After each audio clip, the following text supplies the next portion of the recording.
चला तर फ्रेंड्स, आज बनवूयात हिरव्या वाटणातील खारी वांगी. तर सर्वात पहिले आपल्याला वांगी स्वच्छ धुवून पुसून घ्यायची आणि अशा प्रकारे याचे काप करून घ्यायचे आहेत.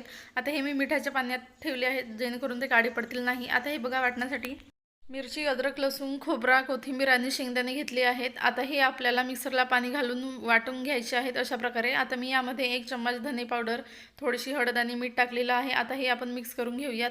आता हा वाटण आपल्याला वांग्यामध्ये भरून घ्यायचं आहे. तर मी संपूर्ण वांग्यामध्ये हा भरलेला आहे वाटण. आता आपल्याला उरलेला वाटण कढईमध्ये टाकायचं आहे. तर हे बघा, कढईमध्ये ऑइल गरम केलं आहे. आता हा वाटण आपण यामध्ये छान परतून घेऊयात. तर वाटण आपल्याला ऑइल सुटेपर्यंत फ्राय करून घ्यायचा. नंतर मसाल्याचंच पाणी आपल्याला घालायचं आहे. आता या पाण्याला उकळी आली की लगेच आपल्याला वांगी घालायची आहेत. आता वांगी पण आपल्याला 2 मिनिटं परतून ही 5 ते 7 मिनिटं शिजवून घ्यायची आहेत, लो टू मीडियम फ्लेमवरती. तर हे बघा, इथे आपली ही खारी वांगी रेडी झालेली आहे. तर तुम्ही एकदा नक्कीच ट्राय करा आणि रेसिपी आवडली असेल तर सबस्क्राईब